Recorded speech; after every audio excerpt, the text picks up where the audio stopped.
Hello everybody, happy Friday. We did it. We got through week 1 of Evolve implementation. I am super duper proud of our school. There was dramatic improvements from day 1 to day 5. Thank you to every single one of you who are a part of this process. And thank you for the many conversations that you've had with our kids as they get used to navigating this new normal that doesn't feel good and that is uncomfortable. So your relationships with them and you being a safe sounding board for them through this is incredibly helpful. It's not over. We still have learning to do. We still have tweaking to do. You almost got trampled there. There's my radio. I'm sorry for that. But anyway, congratulations to all of us for doing this hard thing together. I want to address fireside chats for just a moment. I really am so grateful for those of you who came to see me.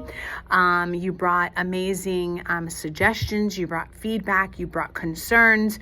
You brought complaints. And some of you just came to have a s'more and get a beanie and hang out, which is also completely fine. I appreciate your candor, and the admin team and I learn a lot from the topics that you bring me. What I'll do now is share those thoughts with them, and then we will make some action steps to address them if they are addressable. And if they're not, at least you'll get a response either way. I don't want to pretend, however, that everybody had a great experience, because I looked at the Post-its that you leave in the mailroom chart paper, and at least 3 of you did not have a good experience on that day. You said that you felt overlooked or ignored or perhaps not invited to share. And I'm really sad about that, because fireside chats are intended to be inclusive, are intended to be for everyone.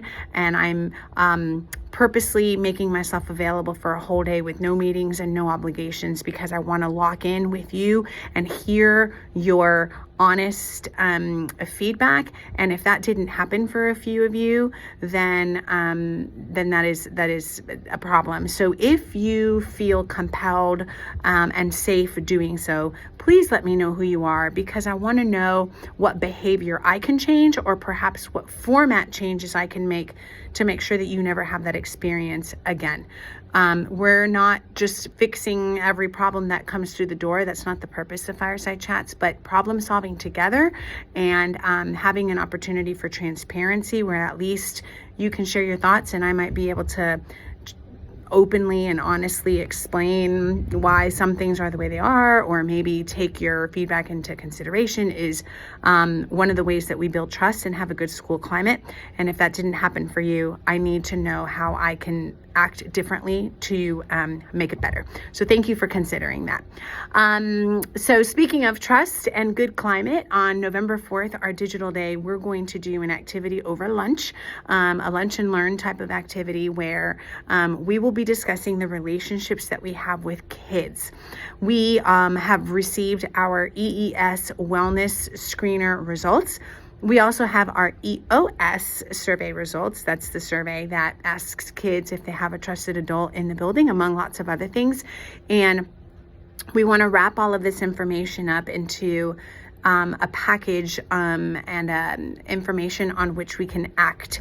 And a third piece of information that we need is what kind of relationships our kids have developed with you individually. And so there's something in the Wildcat Weekly today that we need you to do. It is a Google form, and it's called the DOT activity.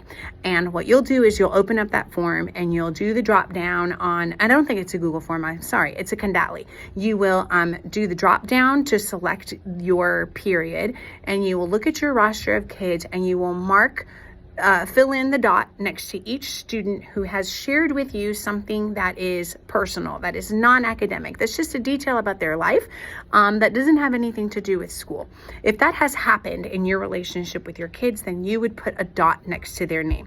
It would be completely unreasonable to expect that every kid in your class has a dot, because we don't connect with all of our kids on that level. That's just not realistic, and that's okay. We want this information to be really authentic, because at the end of this activity, we will see the kids throughout our building that don't have dots, and then we can make plans for how we can build some connections with those kids or encourage them to build connections with us. And so over the next week, we're going to ask you to access the Condatly that is in the Wildcat Weekly and do the dot activity for each of your classes. This should be really quick and actually kind of fun.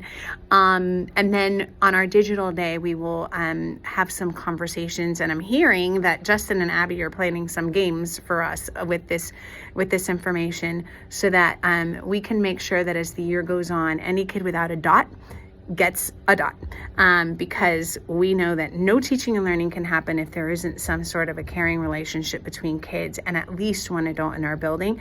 And it's important to take the opportunity to build those, because there's still plenty of time left in this year.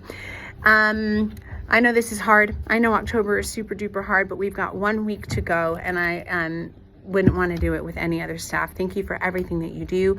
Take some time to do whatever fills your cup this weekend. For me, it's yoga, and I can't wait. Love you guys, and I'm excited to see you back bright and early on Monday. Have a good weekend.